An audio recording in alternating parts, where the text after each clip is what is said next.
Hello बच्चों, क्या हाल चाल और सब बढ़िया। तो आज हम स्टार्ट करने जा रहे हैं चैप्टर नंबर 3 ज्योग्राफी का एग्रीकल्चर। एग्रीकल्चर में हमने टाइप ऑफ फार्मिंग के बारे में हमने पढ़ा था कि type of farming two types की होती हैं, subsistence farming and commercial farming. हमने अपनी पिछली वीडियो में सब्सिस्टेंस फार्मिंग को बहुत ही अच्छे तरीके से समझा था। अगर आपने वो वीडियो नहीं देखी है तो आप तुरंत जाके उस वीडियो को देख लीजिएगा, ठीक है बच्चों। फिर इस वीडियो को देखिएगा। तो इस वीडियो में हम समझेंगे कमर्शियल फार्मिंग के बारे में, सेकंड टाइप, किसका, टाइप ऑफ फार्मिंग का। ठीक है बच्चों, तो पूरी वीडियो में बने रहिएगा और आपको बहुत ही अच्छे तरीके से समझ में आएगा। तो चलिए स्टार्ट करते हैं कमर्शियल फार्मिंग। कमर्शियल फार्मिंग का मतलब क्या होता है बच्चों? कमर्शियल फार्मिंग का मतलब है वाणिज्यिक कृषि। फार्मिंग का मतलब कृषि और कमर्शियल का होता है वाणिज्य। वाणिज्य कमर्शियल एक मतलब ये मान के चलो, जब हम खेती बाड़ी कर रहे हैं तो वो खेती बाड़ी बस जो बेचने के लिए कर रहे हैं, पैसा अर्न करने के लिए कर रहे हैं, पैसा कमाने के लिए कर रहे हैं हम वो खेती। इसके इस पर्पस पर जब हम खेती बाड़ी करते हैं तो उस खेती को हम क्या कहते हैं? कमर्शियल फार्मिंग कहते हैं। देखो जी, in commercial farming, crops are grown and animal reared for sale in market. Sale in market. The area cultivated and the amount of capital used is the large. Most of the work is done by machines. Commercially farming includes commercially grain farming, mixed farming and plantation agriculture. बच्चों इसमें बोला गया है कि वाणिज्यिक कृषि मतलब commercial farming मतलब वाणिज्यिक कृषि में फसल उत्पादन और पशुपालन बाजार में विक्रय हेतु किया जाता है। मार्केट में सेल के लिए इसको उगाया जाता है, करा जाता है। ठीक है बच्चों। अब इसके आगे क्या लिखा था? द एरिया वाला, द एरिया कल्टिवेटेड का, इसमें विस्तृत कृषि क्षेत्र और अधिक पूंजी का उपयोग किया जाता है। मतलब इस क्षेत्र में ज़्यादा से ज़्यादा क्या लगती है बच्चों? कैपिटल लगता है। कैपिटल का हिंदी मतलब पूंजी, ज़्यादा इसमें पैसा निवेश लगता है। ठीक है बच्चों। उत्तर मतलब यहाँ पर क्या बोला है कि अधिकांश कार्य हैं वो मशीनों के द्वारा किया जाता है। वाणिज्यिक कृषि में वाणिज्यिक अनाज कृषि, मिश्रित कृषि और रोपण कृषि भी शामिल होते हैं। कौन कौन से बच्चों? Grain farming, mix farming and plantation agriculture भी क्या है बच्चों इसमें जुड़ी हुई होती है। इसके अंदर कमर्शियल फार्मिंग के अंदर आती है। तो आगे पढ़ते हैं। In commercially grain farming crops are grown for commercially purpose. अब बच्चों इसमें लिखा है कि वाणिज्यिक अनाज मतलब कमर्शियली ग्रेन फार्मिंग का मतलब होता है वाणिज्यिक अनाज कृषि। वाणिज्यिक अनाज कृषि में फसलें वाणिज्यिक उद्देश्य से क्या कर दी जाती है बच्चों? उगाई जाती है। पर्पस का मतलब उद्देश्य, उसी उद्देश्य से उगाई जाती है कमर्शियल के यूज से। Wheat and maize are common commercially grown grains. अब जैसे कि यहाँ पर क्या है बच्चों? गेहूं और मक्का। मेज का मतलब मक्का, ठीक है। तो गेहूं और मक्का सामान्य रूप से उगाई जाने वाली क्या है बच्चों? फसलें हैं। अब आगे देखो। Major areas where commercially grain farming is prescribed are temperate grasslands of North America, Europe and Asia. जैसे कि उत्तर अमेरिका, यूरोप हो गया और एशिया के शीतोष्ण घास के मैदान वाणिज्यिक अनाज कृषि के प्रमुख क्षेत्र हैं। These areas are sparsely populated with large farm spreading over hundreds of hectares। ये क्षेत्र सैकड़ों हेक्टेयर के बड़े फार्मों से युक्त विरल आबादी वाले हैं। ये severe winters restrict the growing season and only a single crop can be grown. अत्यधिक ठंड वर्धन काल को बाधित करती है और केवल एक ही फसल उगाई जा सकती है। मतलब इसमें क्या होता है बच्चों? सिर्फ एक ही फसल उगाई जाती है, ठीक है, क्योंकि ज़्यादा ठंड के कारण। ठीक है, सेवर विंटर्स, ठीक है, ठंड के कारण मतलब अत्यधिक ठंड के कारण। आगे बढ़ते हैं। मिक्स्ड फार्मिंग का मतलब मिश्रित कृषि। In mixed farming the land is used for growing food and fodder crop and rearing live stock. मतलब बोला कि बच्चों मिश्रित कृषि में भूमि का उपयोग भोजन व चारे की फसलें उगाने और पशुधन पालने के लिए है किया जाता है। आगे देखते हैं।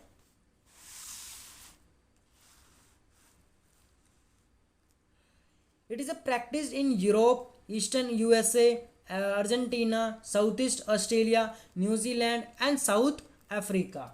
अब ये जो चीज़ है ये यूरोप हो गया, पूर्वी संयुक्त राज्य अमेरिका हमारा यूएसए हो गया, और अर्जेंटीना हो गया, दक्षिण पूर्व ऑस्ट्रेलिया, न्यूजीलैंड और दक्षिणी अफ्रीका में ये सारी चीज़ें प्रचलित हैं। ठीक है बच्चों, प्रचलित है। ठीक है, मतलब एक तरह का हम कह सकते हैं फेमस है। प्लांटेशन के बारे में हम सबसे पहले पढ़ेंगे। इसमें प्लांटेशन क्या है, यहाँ पर प्लांटेशन का ये डायग्राम बनाया हुआ, मतलब फिगर दे रखी है हमें अब बनाना प्लांटेशन का। तो अब इसी के बारे में पढ़ेंगे प्लांटेशन क्या है। ठीक है बच्चों, तो देखो प्लांटेशन का मतलब होता है हिंदी में रोपण कृषि। क्या होता है बच्चों, रोपण कृषि। Plantation are a type of commercially farming where single crop of tea, coffee, sugarcane, cashew, rubber, banana और cotton are grown. प्लांटेशन अभी बताया रोपण कृषि। रोपण कृषि वाणिज्यिक कृषि का एक क्या है बच्चों, प्रकार है। वाणिज्यिक कृषि का एक प्रकार है। जहाँ चाय, कहवा, काजू, रबड़, केला तथा कपास की एकल फसल उगाई जाती है। ठीक है बच्चों, large amount of labour and capital are required.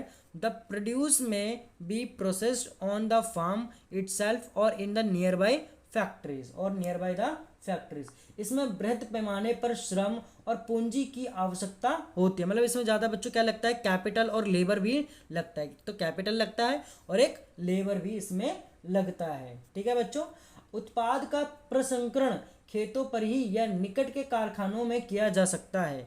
मतलब ये जो इसकी जो मतलब देखभाल जो होती है, प्रोड्यूसिंग की प्रोसेस होती है, वो नियर बाई फैक्ट्रीज में ही होती है। ठीक है, the development of a transport network is दस एसेंशियली फॉर सच फार्मिंग। अब इस प्रकार इस कृषि में परिवहन जाल के विकास की अनिवार्यता होती है। मतलब यहाँ पर खेती बाड़ी हो गई तो इसको ट्रांसपोर्ट भी करा जाएगा, एक जगह से दूसरी जगह भी लेके जाया करेगा, तो इसके लिए ट्रांसपोर्ट भी नेटवर्क भी बहुत ही एसेंशियली होती है इसमें। Major plantation are found in the tropically region of the world. Rubber in Malaysia, coffee in Brazil, tea in India and Sri Lanka are some examples. बच्चों इसमें बोला गया है कि रोपण कृषि के मुख्य क्षेत्र विश्व के उष्ण कटिबंधीय प्रदेशों में पाए जाते हैं। कहाँ पर पाए जाते हैं बच्चों, ट्रॉपिकली रीजन में। ट्रॉपिकल रीजन में मतलब जिसे हम हिंदी में कहते हैं उष्ण कटिबंधीय प्रदेश। ठीक है, उष्ण कटिबंधीय प्रदेश। अब इसमें हमारी मलेशिया में रबड़ हो गया, मलेशिया में रबड़ हो गया। ब्राज़ील में हमारा क्या हो गया बच्चों, कॉफ़ी। ब्राज़ील में क्या हो गया बच्चों, कॉफ़ी का, जिसे हम हिंदी में कहवा कहते हैं, कहवा। और इंडिया में हो गया हमारा चाय, इंडिया में चाय की चाय पत्ती, और श्रीलंका में भी। ठीक है, और सब इसके एग्जाम्पल्स हैं। आगे पढ़ते हैं। अब हमें दे रखा है मेजर क्रॉप्स। मेजर क्रॉप्स, अब मेजर क्रॉप्स का मतलब क्या बच्चों, यहाँ पर मेजर क्रॉप का मतलब होता है, क्रॉप का मतलब तो पता ही है फसलें, मेजर का मतलब मुख्य फसलें। ठीक है बच्चों, a large variety of crops are grown to meet the requirement of the growing population. बच्चों इसमें लाइन में लिखी हुई कि बढ़ती हुई जनसंख्या की आवश्यकताओं को पूरा करने के लिए विविध प्रकार की फसलें उगाई जाती है।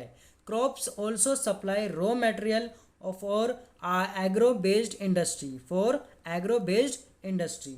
अब यहाँ पर लिखा है कि फसलें कृषि आधारित उद्योगों के लिए कच्चे माल की आपूर्ति करती है, कच्चे माल की आपूर्ति करती है। ठीक है, major food crops are wheat, rice, maize and millet, jute and cotton are fibre crops. Important beverage crops are tea and coffee, tea and coffee.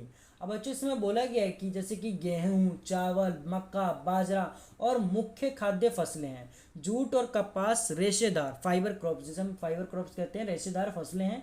और चाय और कॉफ़ी मुख्य पेय फसलें हैं ये। ठीक है, में फसलें। कॉफ़ी को हिंदी में कहवा कहते हैं, कहवा। आगे बढ़ते हैं बच्चों। सबसे पहले हम इसमें मेजर क्रॉप्स में राइस के बारे में पढ़ेंगे।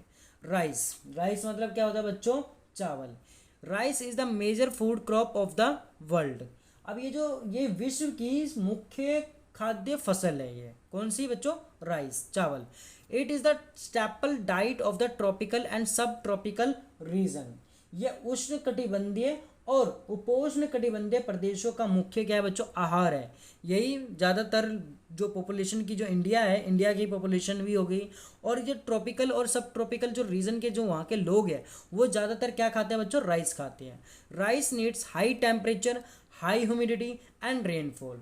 अब राइस को क्या चाहिए, चावल के लिए उच्च तापमान चाहिए, अधिक आर्द्रता चाहिए और एवं वर्षा की भी आवश्यकता होती है। It grow best in alluvial clayey soil which can retain water.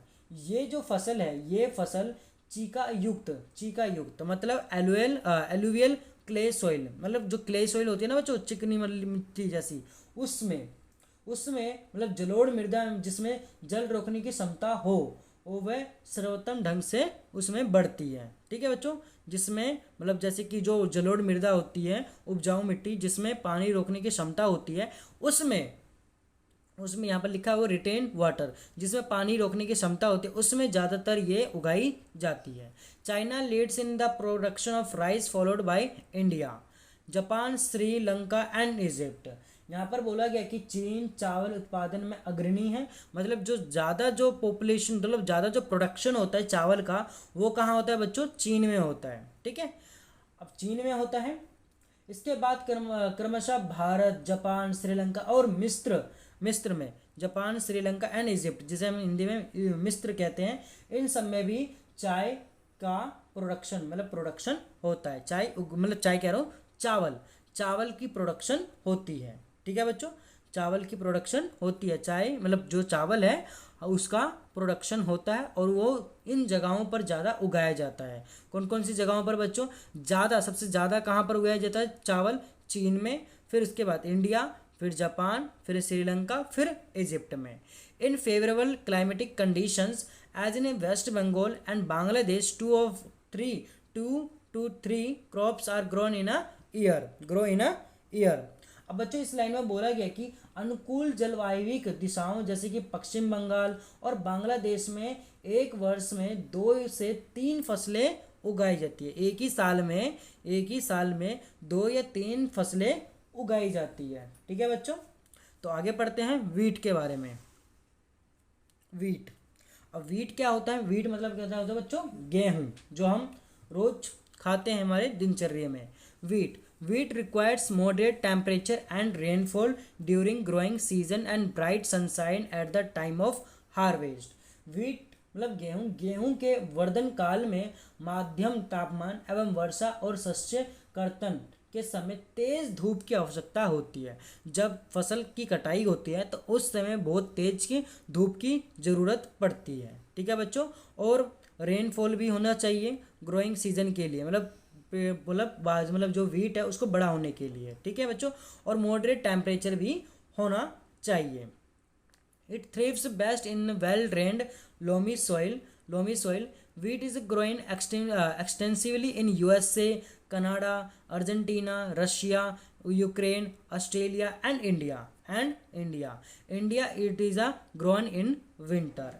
अब बच्चों यहाँ पर लिखा गया है कि इसका विकास सुअपवाहित दुमुट मृदा में सर्वोत्तम ढंग से होता है। कौन सी मिट्टी बच्चों, यहाँ पर बोला गया है कि लोमी सॉइल। कौन सी बच्चों, लोमी सॉइल, जिसे हिंदी में कहते हैं हम दुमट मृदा।